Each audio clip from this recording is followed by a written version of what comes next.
Don't you love it when things are both easier and more affordable? Like when the rain washes your car for you. Or like when you save up to 10% by bundling your renters and auto insurance with USAA. Bundle with USAA and start saving. Get a quote today. Business taxes.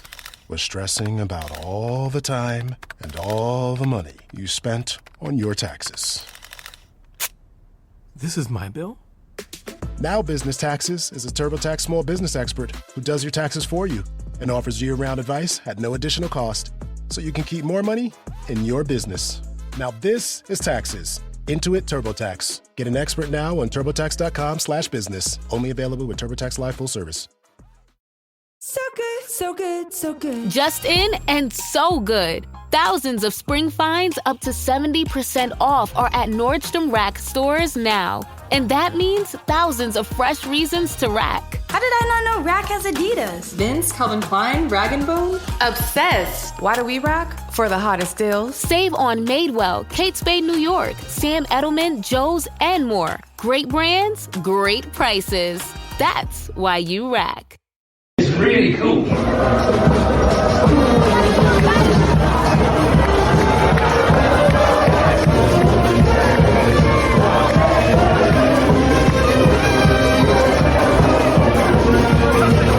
Bonjour, hello, and welcome to the Rosbifs Rugby Podcast, your one-stop shop for all things French rugby. The top 14 Pro de National, the Champions Cup, the Challenge Cups, Les Bleus, and the Six Nations just round the corner.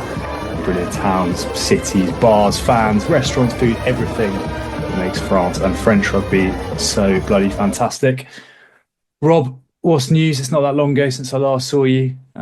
We attended one of the more fringe Rosbif derbies together.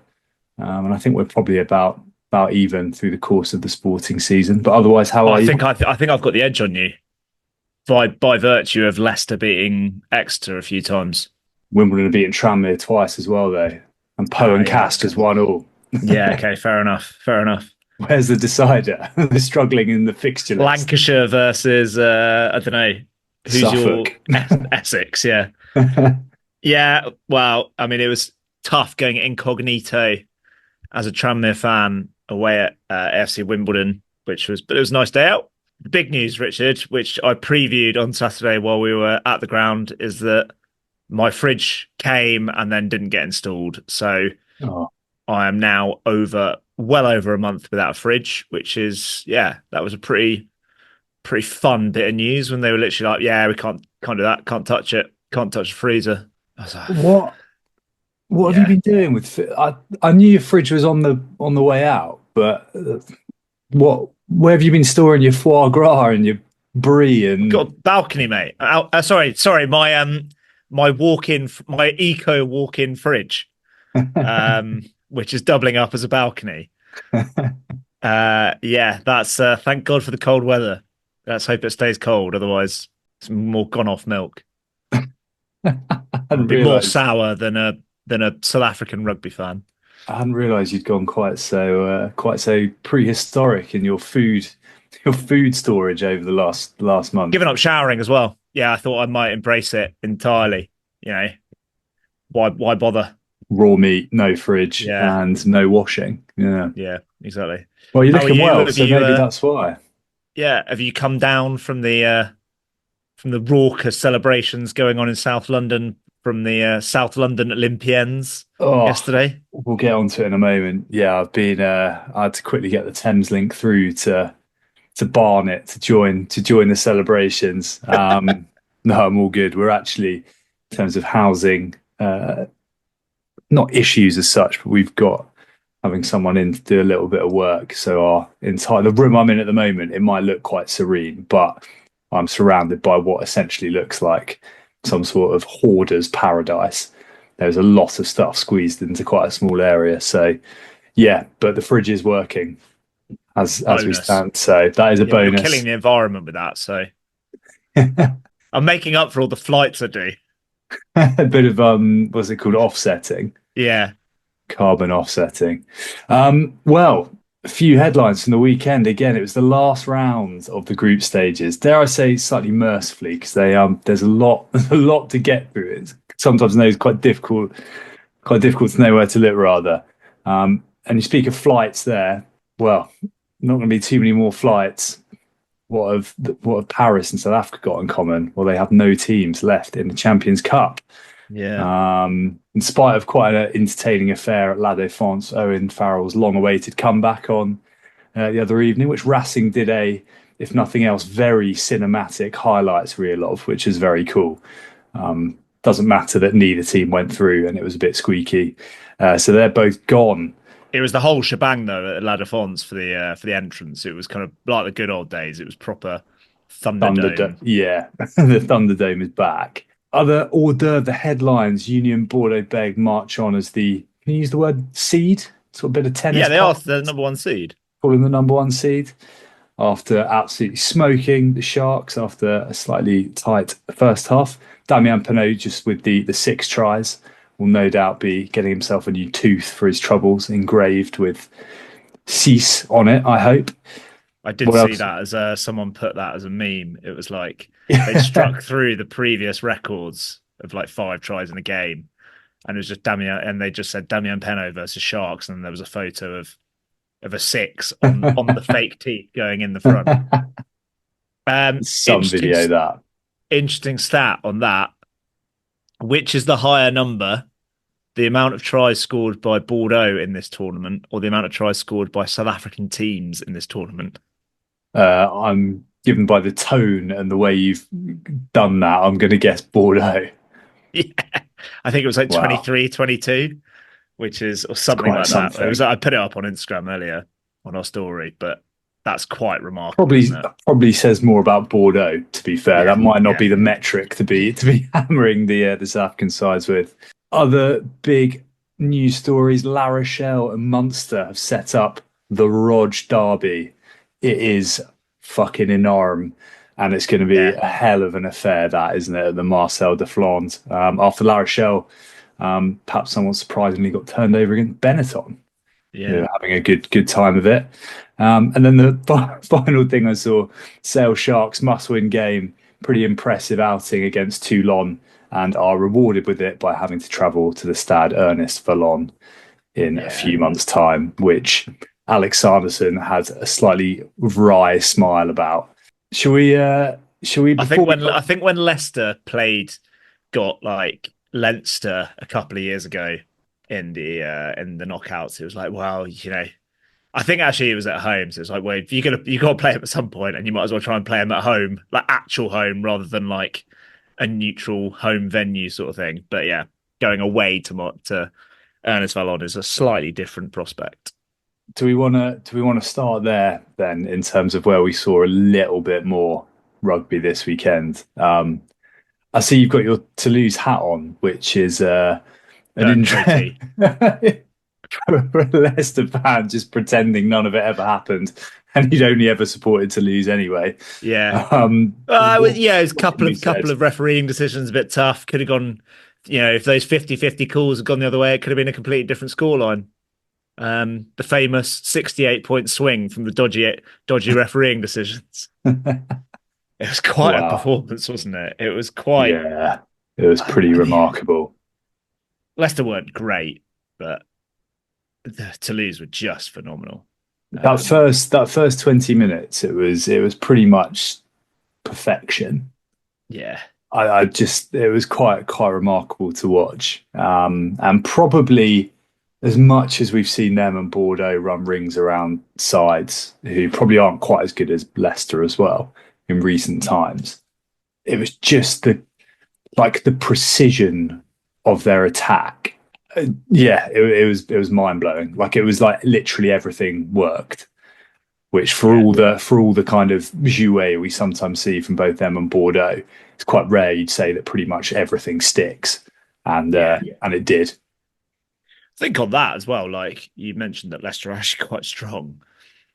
They sent a slightly weaker side to Bordeaux and came out with a try bonus and 14-point defeat. Yeah. They were actually in it for 50 minutes, and it was only a now vintage Bordeaux 9-minute blitz that did for them. Whereas that was a full noise Leicester team, and it got dispatched, absolutely dispatched. I think we kind of said that they could target Toulouse at the set piece because the line-out's been a bit wobbly and we know the scrum is a bit of an issue. And it was. Merkler gave away a load of scrums, but gave away a load of scrum penalties, but it just didn't matter. Like, the power that they had round the park was unstoppable, really. It's such a cliche, and I hate myself for saying it, but it is 1-15. One of the tries, and I cannot remember which one because there were so many of them, where I think it's like there's a forward and then a back that basically do like identical offloads back to back. It's the kind of like right hand round the back pop into space, and they both do it. Like, someone does it, and then whoever he gives it to does it again, and then there's a free run to the line. But it's like that is so clearly coached because they all do it exactly the same way of kind of just lifting it into space. It's remarkable, like the coaching that they're getting, because it is coaching. It's not for as much talent as they've got. There's the coaching that's going on there is just ridiculous.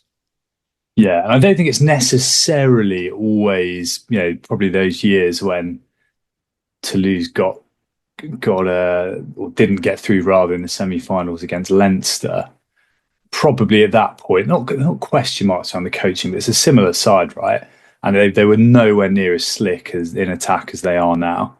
And you're right, it doesn't seem to matter. I think the perfect demonstration of that is it feels like their centres in particular are almost interchangeable. Yeah, like it doesn't seem to matter who. I mean, we're obviously talking about high caliber players, but whether it's Barassi, whether it's Kos last year, Aki, Dalib, who's Chocobares, who seems to have transformed his attacking game, because he was always a good hard hitter, both in attack and certainly in defence. But his attacking now is, I know he didn't play in this game, but like. Yeah, and the fact they can bring in guys like Dalib, who is a talented player, and he just looks like it's all in sync with everything around him. Yeah, it was quite something. The only other word I wanted to put out was someone who, I think when we were discussing the French squad a little bit last week, said I hadn't been overly impressed in recent outings, but I'm fairly sure there were 8 Thibaut Flamands playing on Saturday. He was literally everywhere. And one of them was being played by Leone Nakarawa as well, because some of the offloads from Flamand were Nakarawa-esque. Yeah, he just kept getting the ball away, or he was in support for someone else. I thought that was, I think he's obviously a fan of the podcast because he's been listening to you slag him off for a few weeks. I said last week that I thought he was on the way back and he had quite a decent game. I did not see that level of performance coming. We're used to kind of seeing Meafu in these games just absolutely dominate, but for him to play second fiddle in quite such a drastic way as that is something, isn't it? Yeah, it really was. Toulouse, we'll talk about the permutations in a little bit, but not necessarily going to have it all their own way on the way to what might be a third consecutive, no, it'd be a second consecutive final, won't it? Feels like more. All right, shall we move to their neighbours, the result of the weekend? We alluded to it at the top there. At the same time, Saracens, who were pretty much at full click, took on a Castres side that were totally changed from the week before. I'd say I didn't recognise too many names. No, I mean, there's guys there, like, I suppose Karato, Chadraziak, Lebrun.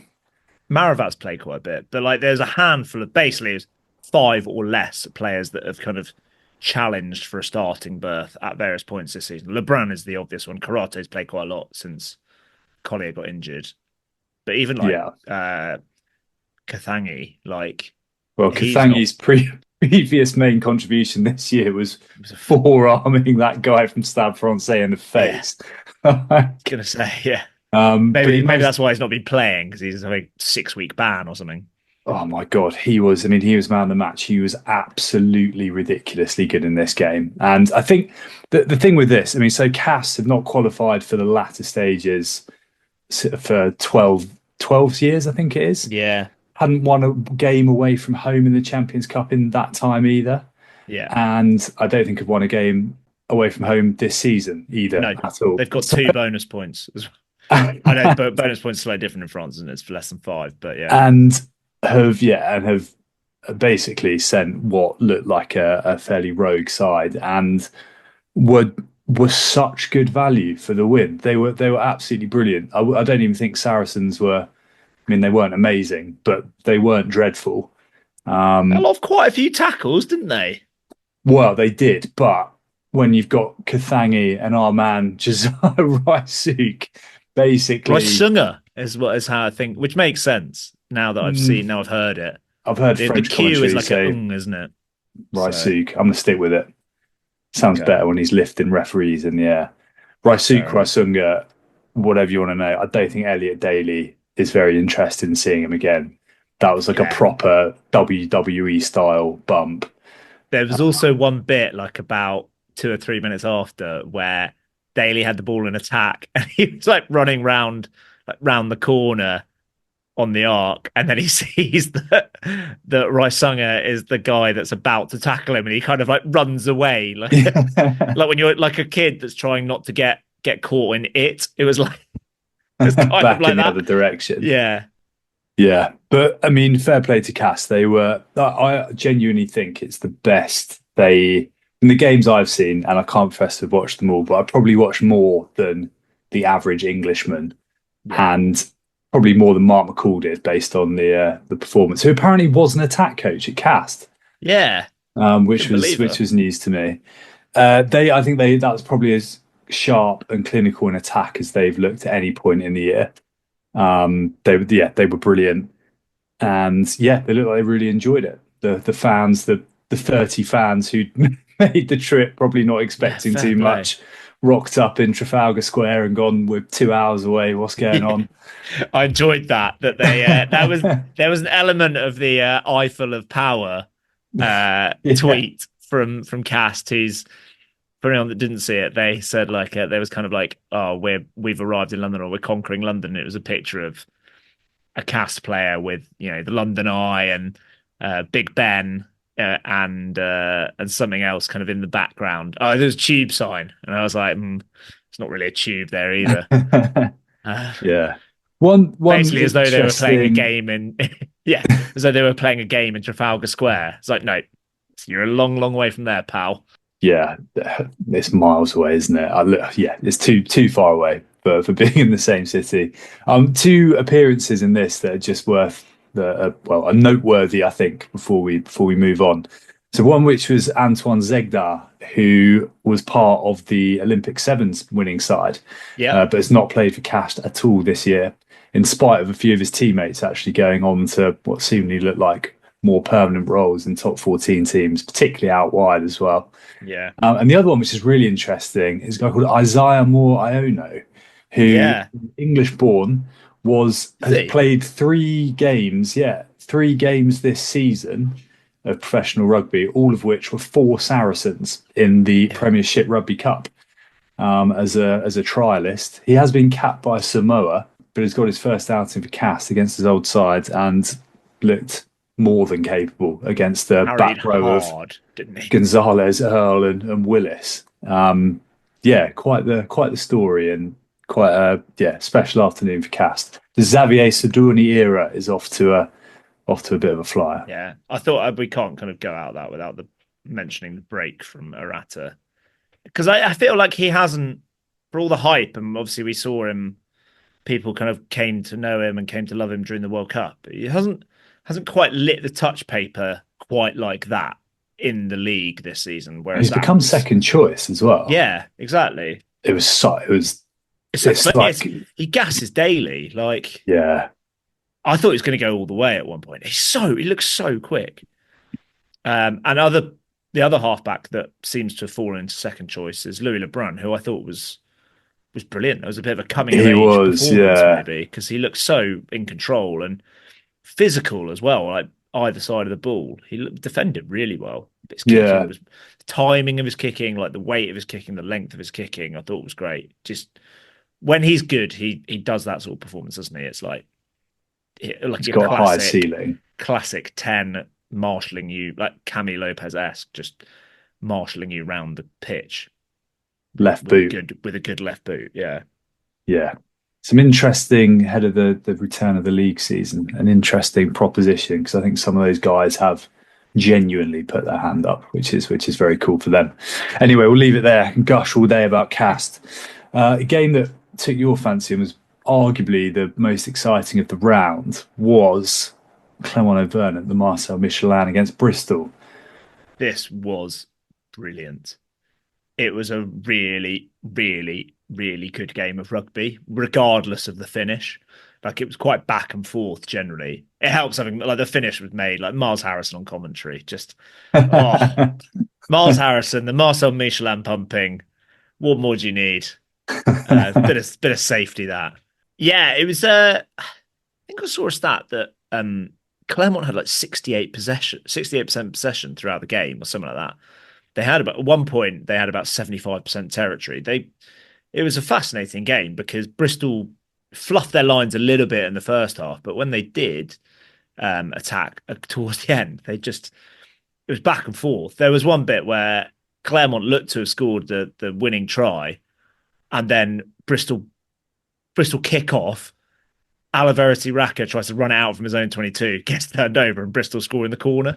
It was just, that kind of epitomised the game. It was pretty back and forth. I thought Thomas Sate, when he came, standout performers, I think all 3 second rows. Rob Simmons, I thought, was really, really good. He was part of the reason that Bristol stuffed their lines, because in the Clermont 22, because just disrupting at line out time. The man of the match, who celebrated his birthday in the week, Patheliato. Do you know what birthday he celebrated? Oh, is he actually way younger than you'd expect, or is he getting on a bit? Go on, just guess a number. Patheliato, how old? Let's say he's our age. I'm 32 for 2 more days. 32. He turned 32 last week. That is, and he looks loads better than you, mate. He looks way younger than you. I couldn't believe that. He hasn't lived a life like mine, mate. Wow, really? Yeah. And so they're letting go of him. He's playing some brilliant rugby at the moment. He's back to his best. He's playing second row, but like just so many carrying the whole time. And obviously it's Patheliato, so he's bumping people. Raka bumping people. Delguy is just a proper slippery customer. He wriggles. I got a bit of bugbear. I couldn't find any like individual player match stats for this game, because I really wanted to know how many defenders Delguy beat, because it seemed that every time he got the ball, he beat at least one. And I wanted to see how many carries Thomas Sate did, because he was only on the pitch for about 15. Well, came on about 60, 65 minutes, which meant that he was on the pitch for 20 minutes before his try. I reckon he must have carried the ball like 10 times in that last 5 minutes, where it was a pretty lengthy onslaught from Clermont in the Bristol 22 with the game tied. The fact, I was thinking, like, so few games go to 86 minutes, or like to 86 minutes, to go 6 minutes with neither team knocking it on, really. And fair play to Bristol for keeping them at bay for that long, and also not conceding a penalty in that time. Yeah, I've got some of the stats here. What did you want to know? Yato carries. No, Delguy carries and Sate carries. Well, the 4 players you mentioned were the four biggest carriers. Yato 20, Raka 18, Delguy 14, Sate 11, then Massa. Ellis Genge had 9. He was highest for Bristol. Yeah. Got through some work, I think it's fair to say. Say 11, yeah. And like looking to offload as well, Flamont-esque. I thought Clermont, right? Like, their attack is not. It's not mind blowing. It was Bello at 10, but even if it's better, it's not. It's not mind blowing. It's not revolutionary attacking shapes, but it's organised, and it is reliant on individual skill. Like, they rely on bit of pace and guile from Newsom. They rely a lot on Delguy and Raka coming in round the fringes and just being bloody hard to tackle. And they just go like that last 5-10 minutes. They're just going 1 out runners and just direct. And it's quite hard to stop. Like, they've got a really good line out. They've got a really good scrum. The forwards are massive. They all carry well. It's big men rugby. It's not, but it's quite cool to watch because these guys are just so physical. I love it. It's the sort of rugby as well that is relatively straightforward to coach and is something that can make you pretty successful pretty quickly if you nail it. And Clermont have turned their fortunes around, particularly in the top 14 this year. And they've clearly got that blueprint sort of sussed, haven't they? They're just going to be physical, bit of a sprinkling of magic from a few of these guys, and it will get you a long way. And they seem to be doing that really nicely. And they've got kickers that kick goals. Mm.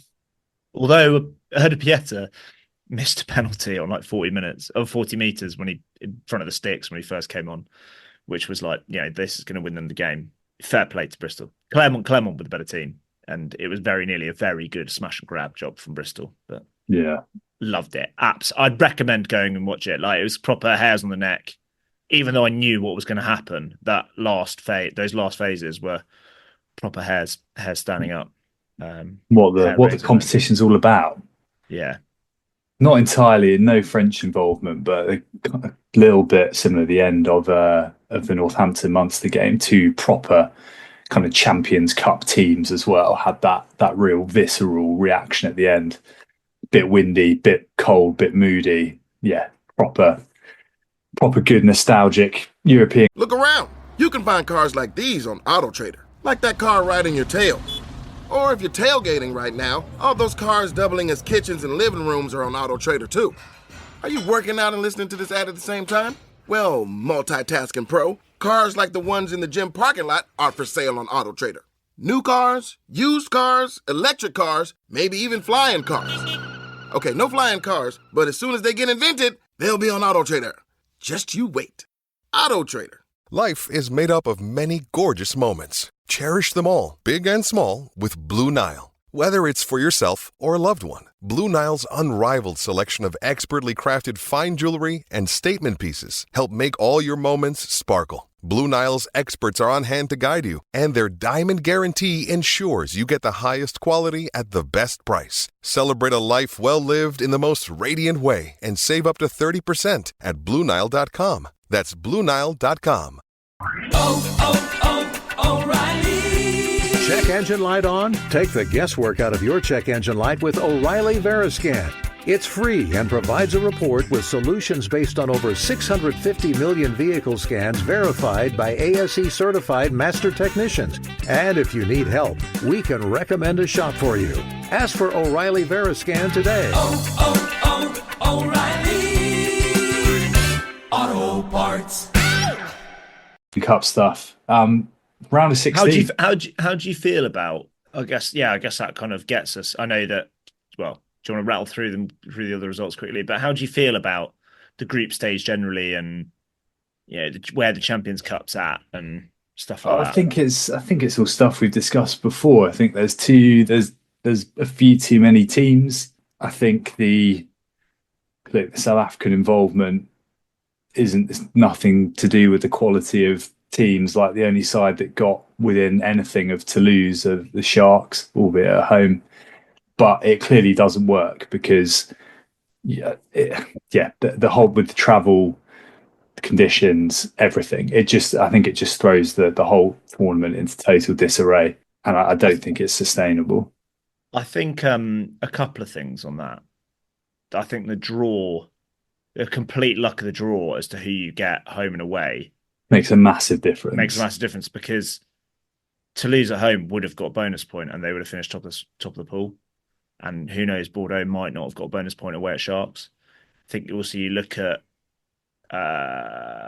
Exeter, if they'd got, like, Leicester got Ulster at home and pumped them. They got Sharks at home and pumped them. Exeter got Sharks away and they had all their Springboks playing and they got pumped. And then they had Ulster away to try and cling it. But they also had the two best teams in Europe at home to try and, they didn't have their bank. They didn't have their banquet. And I'm not saying the Chiefs would have gone through because Chiefs are in an absolute pickle at the moment.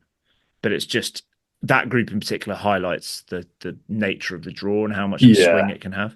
But I think there's the other thing is that pool also highlights there are just too many teams, because So Leicester came out of that pool with minus 15 points difference, which is actually the grand scheme of the other people in that pool is a pretty good result. But when you've got, the third best team coming out with negative points difference and like that being the best points difference by quite some way over the other four, it just shows, or the other three below them, it just shows like the golfing class, I think, in this pool just showed the complete golfing class.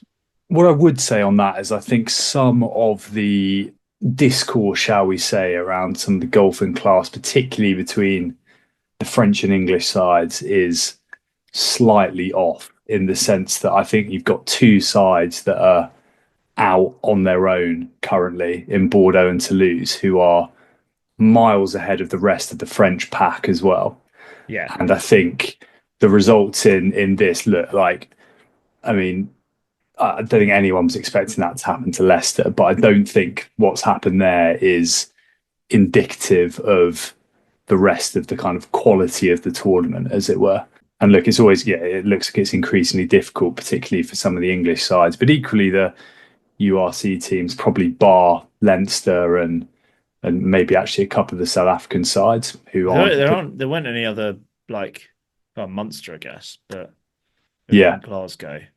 But I think people have quite short memories as to how well various teams have fared over the years. But look, I still love it. I think it's a fantastic competition. I think it's got so much going for it, but it does feel like the pool stage in particular is a bit of a mess.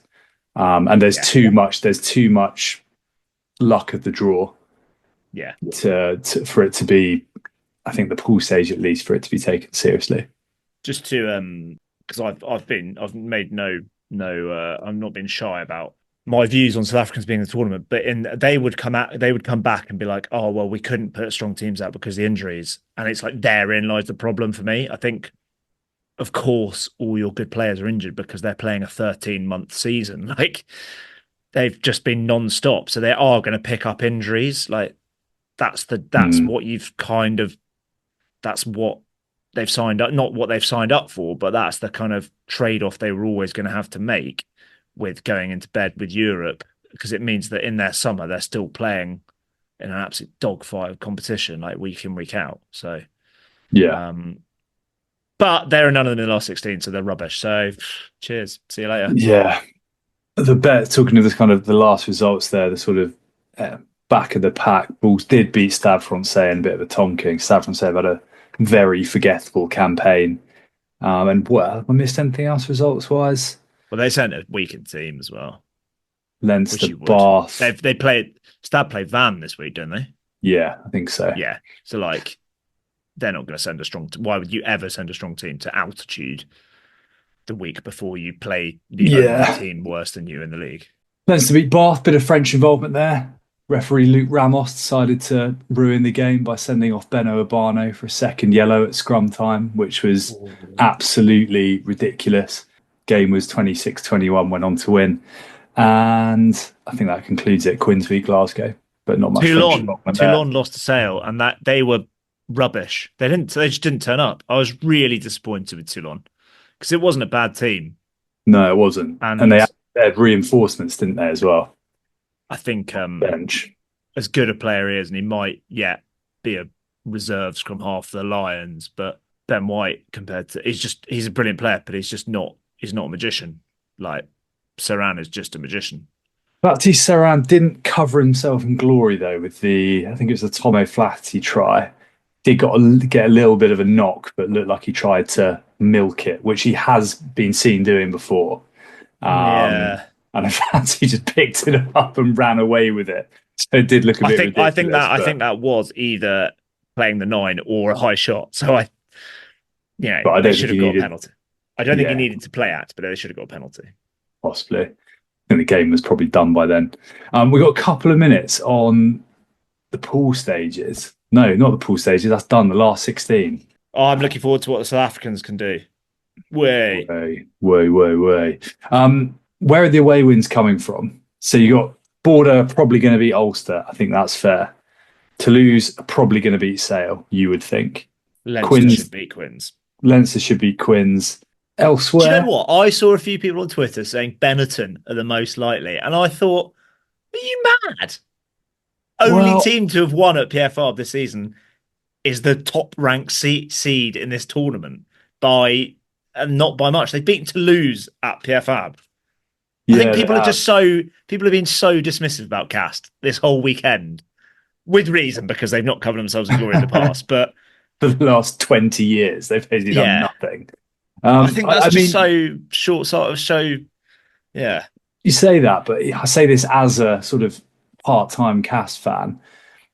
As good as they are at the Pierre Fabre, they haven't really dominated at home. A lot of their wins have been by fairly small margins. But now they've got Raisunga and Cathagi starting over, these nonsense players like Jack Goodhue. They'll be all right. But that could be that. They'll have Collier back by them, which is key. Yeah. I'm going to say Leicester Tigers could get a win, but I think they could get blown away by Glasgow. Actually, no Tuipulotu for Scotland. Might be bad. Yeah, absolutely gutted about that. How about the team you were talking about being involved in a bit of a classic a moment ago? Clermont away at Northampton. Chance for a win there? No, it's the bechamel sauce, isn't it? I think the away record of the bechamel sauce is it's probably not quite gonna. Well, I don't know. You don't know quite where Northampton are at, really. But no, I wouldn't expect them. I'd still expect Northampton to win that. I was going to say Saracens, and then I realised that actually Saracens are quite rubbish, and Toulon are actually really, really good. I've just been distorted by Toulon's rubbish performance yesterday. Saracens have been ropey away from home as well this year. Yeah, you got to remember what happened to Saracens the last 16 last year as well, when they got pumped by Bordeaux. What about the big one then? I think it's surely the game of the round, right? La Rochelle host Munster it's ages away, so we need to go too much into it. But the big Rog double header, that is surely the showpiece of the last 16. Shame it's not at Thomond Park for the added Rog factor. But it's so hard to predict where La Rochelle are at. I think at home generally they're a little bit better, they are better, so they'll probably be all right. Yeah, I do think probably going to be the game of the round, isn't it? Or it's going to one that's going to attract the most headlines, I think, going into it. Yeah, I don't think that's like a done deal as well. The way La Rochelle have been recently. Exactly. So I think hopefully that'll be quite an exciting affair. We'll just have to wait for 12 weeks or whatever it is. I guess one thing we will say is that when all of those fixtures are actually announced, we will, of course, as we always do with Rosbifs Rugby, highlight the travel options, potential double headers, tied in with Challenge Cup, Pro Day Deux. No National that weekend, so that's off the cards. But yeah, never mind. Can't have it all. So you can't do Tarbes to Po to Bayonne? I don't think you can, no. Or maybe a kind of Dax, Mont-de-Marsan, Biarritz to Po to Bayonne, or Bayonne to Po, depending on how the fixtures fall. Maybe. Po, do you want to touch on the Challenge Cup? They got done.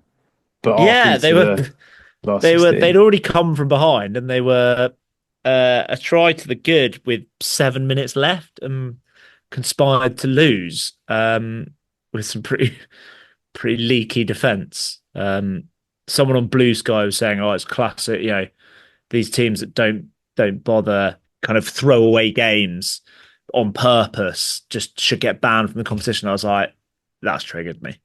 Were you sat wearing your full head-to-toe pokey at the time? All 5 items? Yeah. Because they've had a load of injuries and they actually picked a pretty strong team. Return of Luke Whitelock, first time this season, which is quite good news for them. They also played 2 of their most recent internationals after Sogbe started. Guy Tom was on the bench. I was quite surprised by that. Yes, Joe Simmons didn't play, but they had the highest point scorer in the Challenge Cup so far, and Axel Desperez, who seems to starting to repay some of the faith or investment that Poe have put into him, because they've given him quite a bit of game time. But Ospreys, fair play to them, scored a couple of tries. Poe scored a penalty try from a scrum, which is that means the Ospreys must be rubbish. Collector's item. Yeah, but it does set up some pretty tasty last 16. I think the Challenge Cup looks absolutely fascinating. I don't know how the ranking works, where I think the Champions Cup teams seem to have come in like the 3rd bucket. So I think Bath were like 9th and Sharks like 10th ranked or something like that. Sharps Yeah. 12th ranked, Racing are 9th ranked, Bath were 10th, which means the other club, being the Bulls, were 11th. So Poe v Bath is 7 versus 10. Yeah. I wonder when the last time Poe played Bath. Probably a little while ago. I mean, that obviously draws the attention. I mean, Bath is definitely the big balls up from the English clubs in the Champions Cup stages. Yeah. But if Poe come through that, fair play. But if not, you struggle to look past either Bath or Montpellier. Yeah, so it feels like the winner of that quarterfinal, doesn't it? Yeah. Which, if Poe do turn up at home, could be them. Could be going all the way. They'll lose to Montpellier away. So Poe may as well not bother, like that guy on Blue Sky was telling them. Yeah. Although the one team that could, are they going to have to go away though? Don't know. Yes, they might have to go away to Edinburgh. Bayonne would be the other team. Yeah. Do you fancy the chances of USAP or Racing? I don't know. Probably not. But Racing maybe, but will they go at it in the next round? There's a couple of will they turn ups where aren't there even in the last 16. I'm sure we'll be able to get that family board game out before the next round. Sharks. Yeah. I think we should include the South African teams in it, seeing as they didn't bother.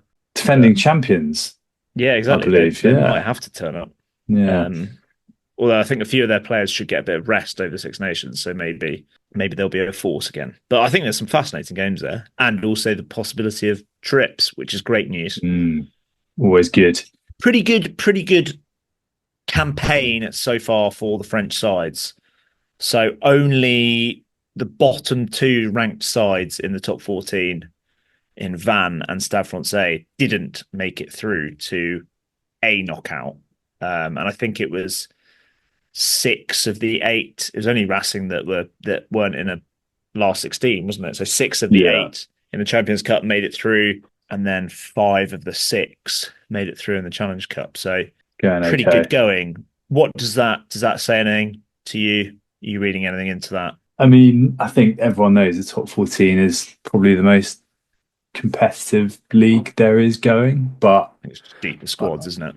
Deeper squads. I still think you've got 2 phenomenal sides, Leinster at the top, and then there's probably a chunk that are very similar. I don't think that kind of median group of teams are miles apart. I think Toulon probably, as we've said a little bit, although they were woeful at the weekend, probably have the next highest ceiling.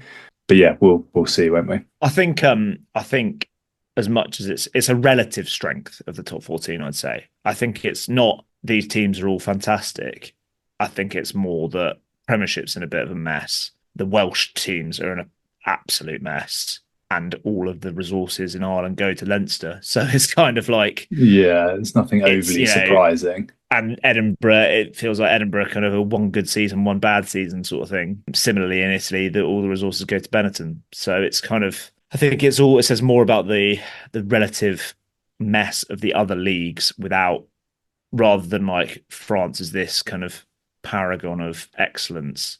I think it's just everything. It's comparative to everything else. Yeah, probably a fair summation.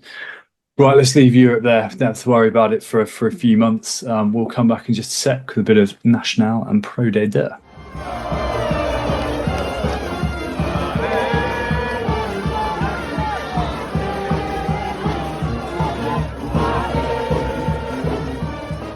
Okay, National's back, and we'll be talking a bit more about National in the Petit-Fours, but notable results: Albi snuck past Suresnes, Carcassonne got a good away win at Tarbes, so they're now in the top 4. Going well, which is good news for them. And the sort of battle at the top, Rouen at home hammered Narbonne, so they are now. How did Chambéry get on? Did they hammer EA Carcassonne? Yeah, Chambéry beat Périgueux. So they're going all right. They're 5 points clear at the top. And Bourgoin won. Very, very successful week for sports clubs in Bourgoin, again, which we'll touch on in the Petit-Fours, so bear with us. Pro D2, Rob, there are a couple of fantastic games at the weekend. There were a couple of fantastic games, Richard, yes. I've got an issue with Pro D2. Obviously, we obviously know it's batshit mental. It chooses the weekends when there is so much other rugby on to be even more batshit mental. I think the standout result has to be Nevers beating Brive. Amazing. The first team to beat Brive at the Stade Amadé Dominic is the side that I, a couple of weeks ago, said were the second worst team in the league. And that seemingly have had no pack all season. What they do have, by the looks of this game, is some lightning quick backs. They might have got rid of Ambadiang, but they've got another... Well, if their recruitment policy is like blokes like Ambadiang out wide, they're probably a good formula. Well, the bloke that scored one of the tries couldn't have looked more opposite to Ambadiang. He looked like a kind of scrawny Milky Bar kid type sort of player. Did you know what happened in the final phases of this game? I know it was last kick of the game, right? It was a penalty to win it. Yeah, but he missed a drop goal. Oh, I didn't see the missed drop goal. He missed a drop goal and he properly chipped it. It was no way. I was like, surely this isn't winning them. Surely that's not over. And then the next highlight is him lining up a penalty. Yeah, it didn't look like the most convincing. Also, you mentioned it earlier, a second yellow at scrum time. I think the Brive prop got a second yellow at scrum time and was technically red carded, but he sent both of them off. He sent two front rowers off at the same time. Both of them a French referee move, isn't it? Both of them look completely bemused. Not me, sir. Yeah, no, it wasn't. Nathan Fressinon. Wow, what name? But yeah, fair play to Sean Reynolds. He properly skewed his drop goal attempt, but he kicked the penalty attempt that was bang in front of the goal.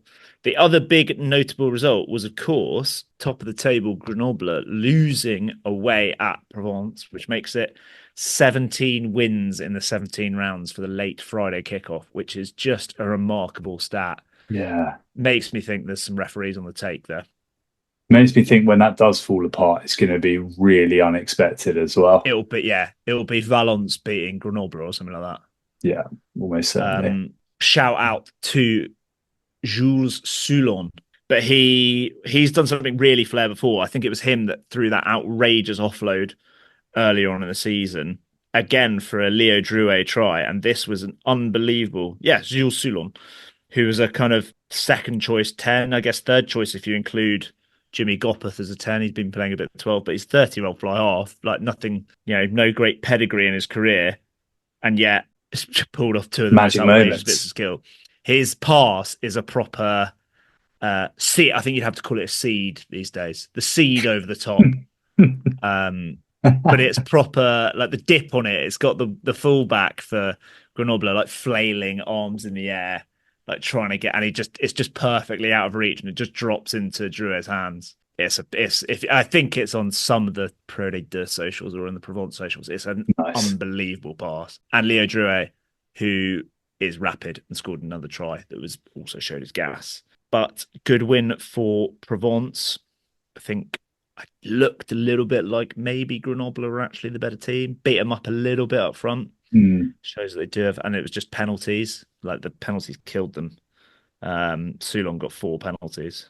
So still two wins clear at the top, albeit Béziers put Saxby away at home, which with the second half blitz, it was kind of it was like 10-3 at half time to Saxby. Hard to know what went wrong, but I think again there was another rapid winger who, well, tell you who's not a rapid winger anymore, and that is Johnny May. Unfortunately, he didn't get skimmed, but the guy just had far too much legs for him. Did he get a hat trick? Yes, Brandon Holder got a hat trick, including careering away from Nathan Forestier and Johnny May, showing some serious gas. Where is he from? I bet he's South African. He is South African. Well, maybe you said Van Den Holder, who's like the old first-class umpire, I think, and bowler, but Brandon. No, Brandon Holder. And Gabon Law scored his customary try. Bit of gas around the outside. Very nice. But yeah, Béziers looked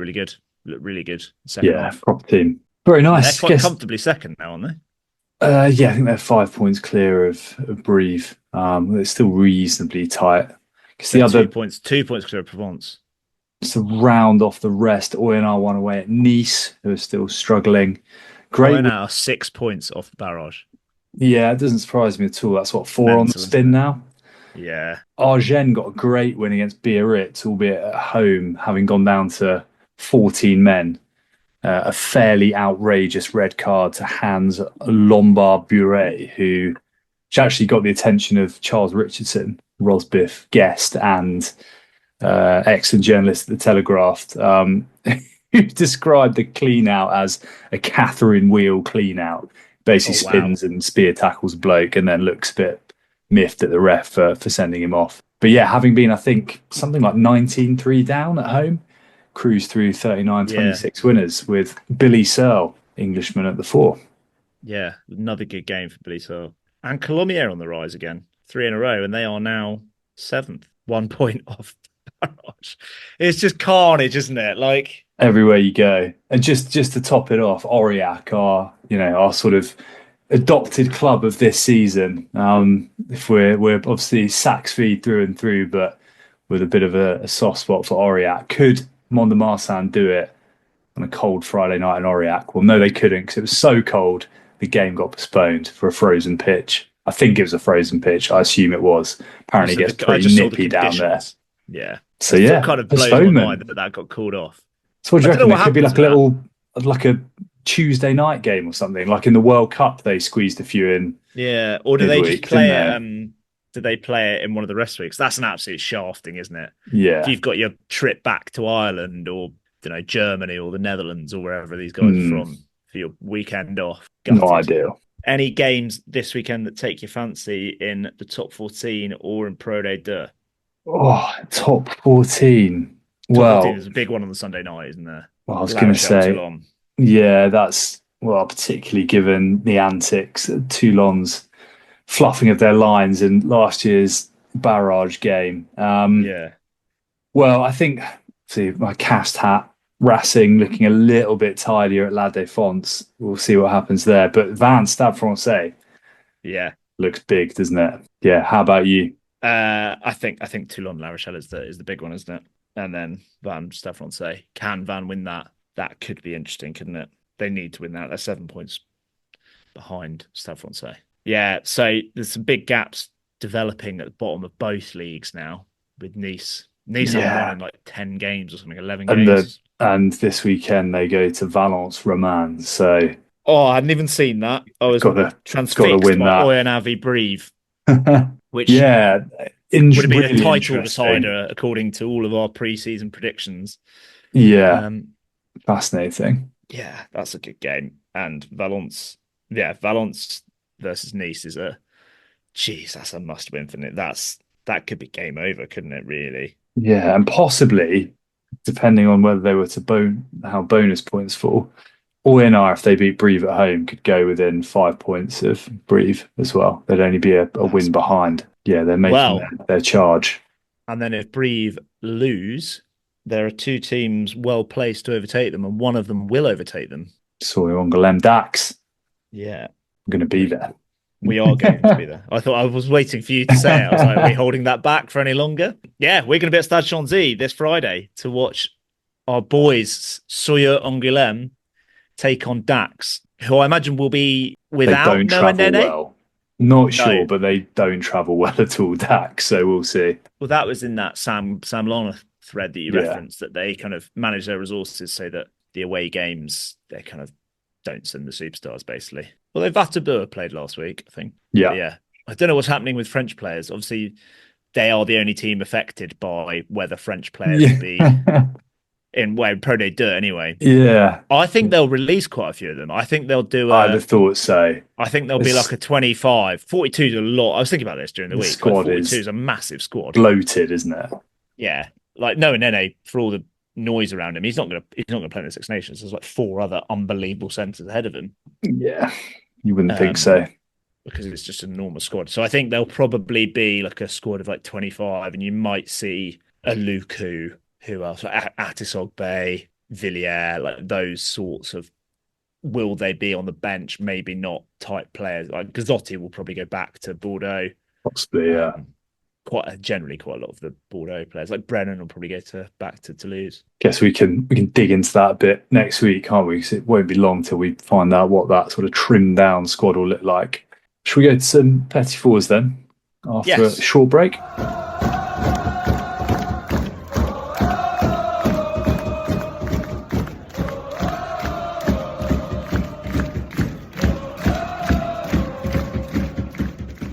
Okay, Rob, I think to be honest, in all the sheer volume of rugby going on, I'm not too much on the Petit-Fours for me this week. Bar maybe finishing a bit later on a lighter note around some of our plans this weekend, but I know there are a couple of bits you wanted to address.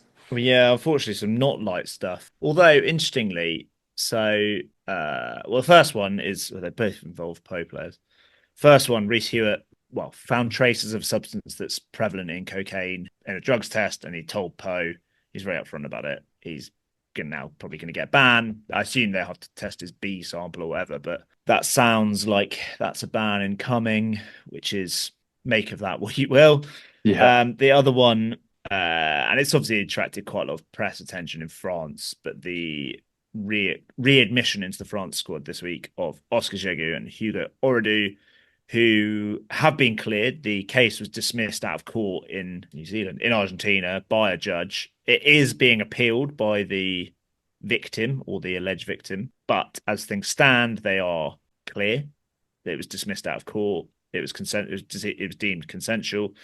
And I put a poll up on, which I thought was very risque, put a poll up on Instagram of just to kind of genuinely gauge the temperature of how people feel about it. And it was about 2/3 okay with it. It was like 60, 67, 70% were okay with it. I think the fact that it seems to have been dismissed so clearly probably helps. Yeah, my thing is probably no smoke without fire. Well, yeah, it's kind of like there's an element from Gaultier of like, just get out of the way. Like, don't have it an ongoing saga. I want them in the future. I'm going to get them into this squad. I don't think they need to be in there. Like, yeah, you referenced Cazo. I think Cazo might be injured, but yeah, I think that's the thing that maybe confused it a bit for me.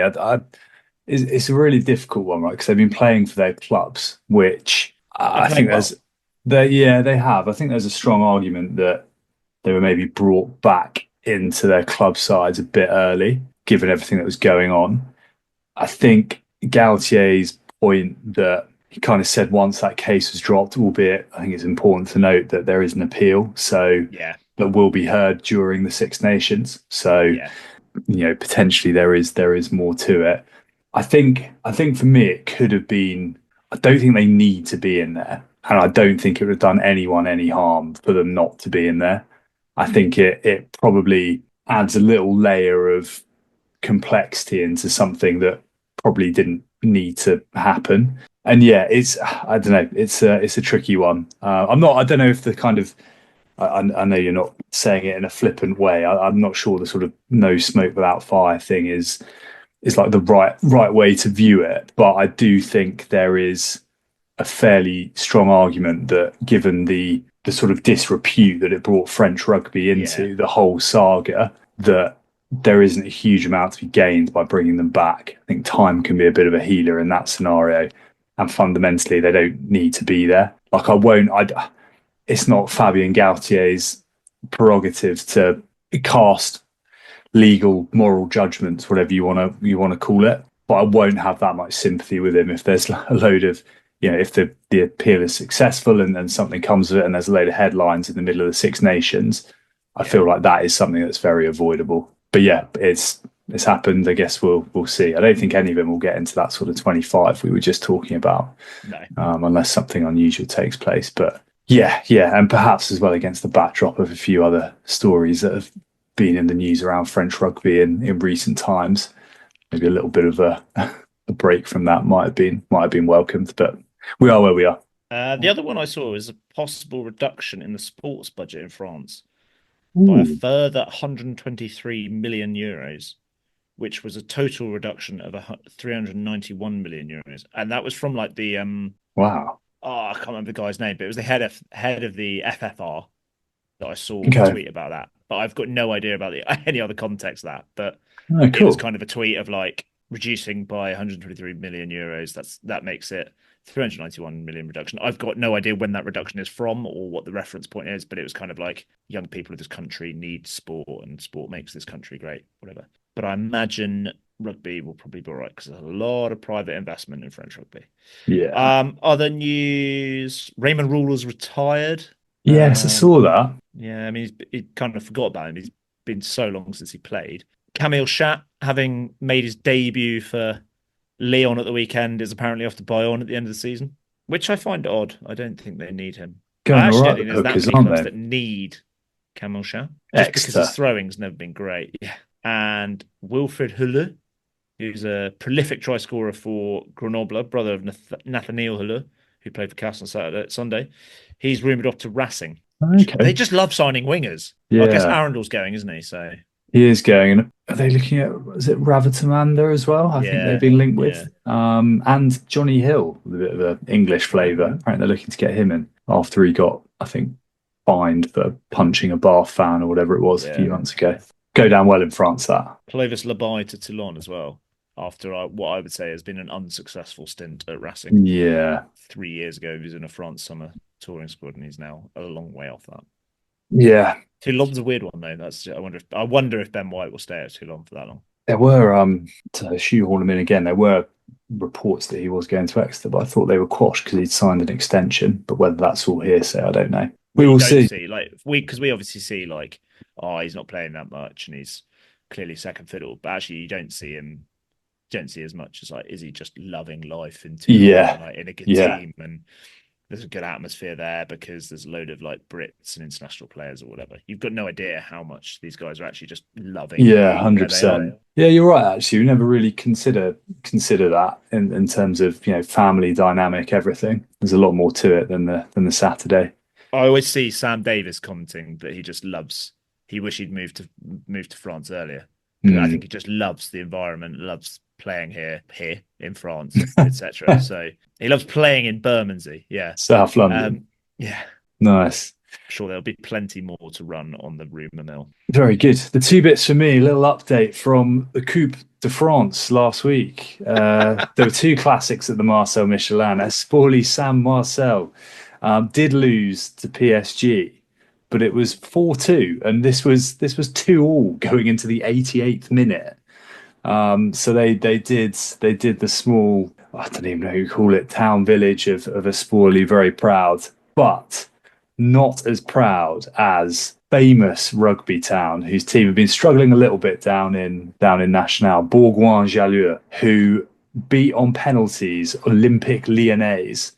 Bourgoin, who are in the same league as Espoli, albeit I think they were top of the league. So the fifth tier of French football beat them on penalties in the cup. Arguably the biggest upset in the history of the Coupe de France. Are Lyon any good these days, or are they like a bit of a Man United now? They were dominated the league for years and now a bit crap because they're not in the Champions League. It's random teams like Brest and Rennes. Well, they're 6 in Ligue 1 at the moment. Okay, not too bad. So they're going okay. And their reserve team play in the same league as Bourgoin. So... Lyon Amazing. 2s. Lyon and Clermont 2s play in the same league. Because I think Clermont have a Ligue 1 side as well. Yeah, they do. They did quite recently. They might have got relegated last year. But back to what we know, what we love. French rugby. Rob, you mentioned we're going to the Stade Chanzy to watch Soyo Angoulême on Friday evening. We've got our first Rosbifs trip of the year lined up. Do you want to give us a few more of the details? Get everyone's juices flowing. Sound a bit smug. It, so you should probably. It was all founded on the fact that we saw. I don't know how or why, but the flights to France are ridiculously cheap in January. We're talking £15 for a ticket to pretty much most places in France. We were offsetting the emissions by not having a fridge. Yeah. Important thing to note. We're actually I think you were initially eyeing up kind of a fly to Lyon for dirt cheap, Valence Romans, Oyonnax, then Valence Romans, then try and get down to Toulon for the Sunday night game against La Rochelle because that's a big game. But then I kind of did a bit of digging. A lot of the flights that are cheaper around the kind of Dordogne, Cognac, west-ish region. So where Angoulême is, kind of the Charente region, and near Périgueux, which is in the Dordogne, which is kind of near Bordeaux. So we are going to Angoulême, and then we are going to Périgueux on Saturday, and we are hot-footing it from Périgueux down to Bordeaux for UBB versus Lyon at the Saturday night game, which I had not even considered until you said, well, it's the late kickoff. So 3 games in 2 days. It's ambitious. It's ambitious, but it's, yeah, as soon as Perrigo looks quite nice. So I think the fleeting visit will maybe have to, we'll have to go back depending on how we find it, but hard to turn down the Chaban Del Mas at 9 p.m. on a Saturday for £8 or €10 or whatever it is. €10. Looking forward to it. We're trying to slot in some wine tasting as well. In amongst that busy Saturday agenda, we are swinging by Libourne, Saint-Emilion, Pomerol region. Yeah, some restorative wines. Thoroughly looking forward to it. Well, I'll see you there. Come along with us, guys. Yeah, we'll be come along with literally or physically, but we'll also be charting it as much as we can, as much as we've got time for, as much as we've got the wherewithal for on all of our social media. So yeah. Perfect. And you can find, Rob, which social media? I think we're a full suite now, aren't we? Yeah. Although Threads, we're struggling on the followers. I think there's no one on Threads. If you're on Threads, give us a follow. But you're on Instagram, Threads, Blue Sky, X, TikTok, YouTube, and we are at Rosbifs Rugby on all of them. Brilliant. Nice and easy. So easy, right? Europe is done for a few months. Top 14 is back. Pro League is back. National is back. And we're going to see all of it this weekend. Hopefully it's bitten off more than we can chew, but you never know. Enjoy your French rugby in whichever form you may be taking it this weekend. That's been Rob. I've been Richard. We'll be back next week to discuss our ventures, the leagues, and of course preview the France squad in the Six Nations. But until then, au revoir. Au revoir.